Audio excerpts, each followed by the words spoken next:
Hi అండి, మీ పిల్లలు ice అడిగినప్పుడు ఇంట్లోనే ఈజీగా న్యాచురల్గా ఇలా సింపుల్గా అయితే ఐస్ చేసుకోవచ్చు. చాలా ఈజీ అన్నమాట.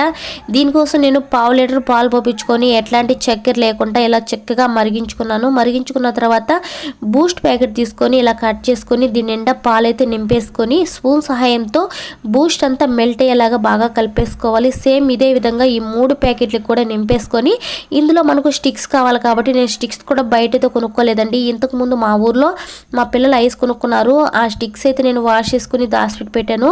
ఎప్పుడైనా మా పిల్లలు ఐస్ అడిగినప్పుడు ఇలాగే ప్రిపేర్ చేస్తూ ఉంటాను. దీన్ని ఇప్పుడు మనం పాలైతే నింపేసుకొని 2-3 అవర్స్ ఫ్రిడ్జ్లో పెట్టేసుకోండి. ఆ తర్వాత చూసినట్లయితే మనకు గడ్డగా వచ్చేస్తాయి. ఆ తర్వాత మీ పెద్దవాళ్ళైనా పిల్లలైనా తినొచ్చు.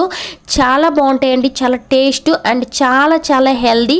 మనం బయట కొనిచ్చే కంటే ఇలా చేయండి, టేస్ట్ బాగుంటుంది, డబ్బులు కూడా ఆదా అవుతాయండి. నేనైతే ఇట్లాగే చేసి పెడతాను. సో చాలా బాగుంటుంది, తప్పకుండా ట్రై చేయండి. Bye bye.